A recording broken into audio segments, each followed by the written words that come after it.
Iniciaremos el estudio de la mecánica de fluidos. Para ello entonces vamos a definir primero qué son los fluidos.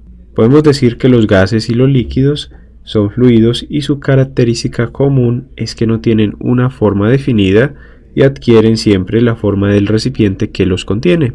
En el estudio de la mecánica de fluidos es necesario comprender los conceptos de densidad y presión, los cuales vamos a definir a continuación. La densidad, que se simboliza con la letra griega Rho, esa letra es una letra griega denominada Rho, y definimos entonces la densidad como una propiedad de toda sustancia, la cual relaciona la masa de dicha sustancia con respecto al volumen que ocupa, es decir, que la densidad es igual a la masa sobre el volumen. De forma abreviada podemos decir que la densidad Rho es igual a m sobre v, donde m es masa y v mayúscula es volumen. La densidad puede tener unidades de gramos sobre mililitro o también de kilogramos sobre litro. Normalmente se emplea en el denominador la unidad de litro cuando se consideran gases.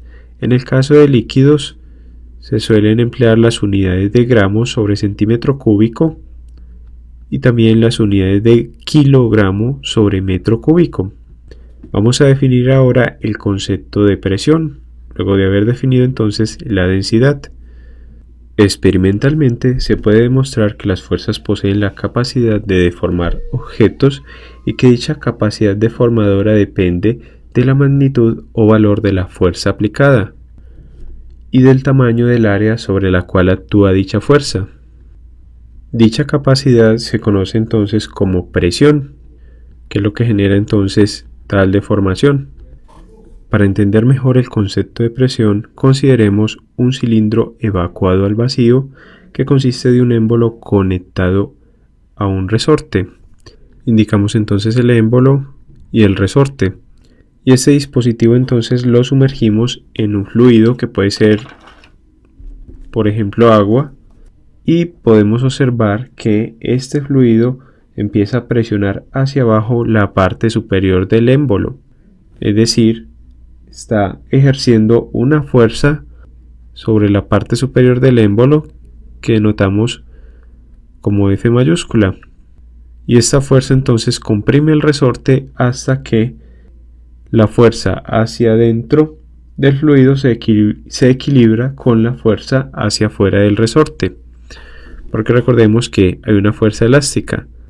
Si decimos entonces que F es la magnitud de la fuerza normal sobre el émbolo y decimos también que A es el área de la superficie del émbolo, es decir, el área sobre la cual actúa dicha fuerza, entonces podemos definir la presión P del fluido al nivel al que el dispositivo se ha sumergido como la razón entre la fuerza y el área, es decir, la presión es igual a fuerza por unidad de área, que se expresa matemáticamente mediante esta ecuación.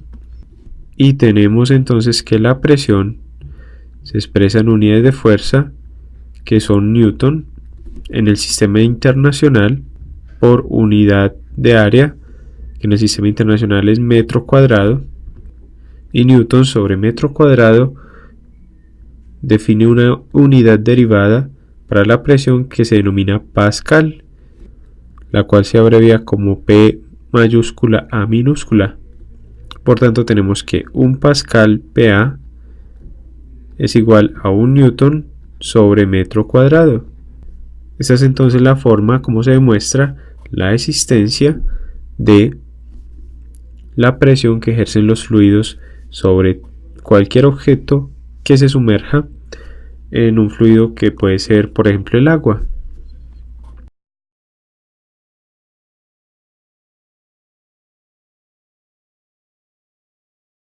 Aquí tenemos varios ejemplos de fluidos líquidos y uno gaseoso. Tenemos por ejemplo el agua.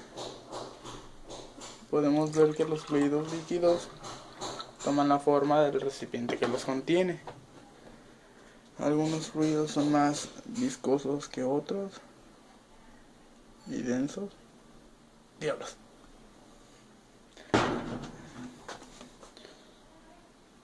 El jabón y la salsa de tomate. Diablos. Y los gaseosos que toman la forma del recipiente cuando están a presión.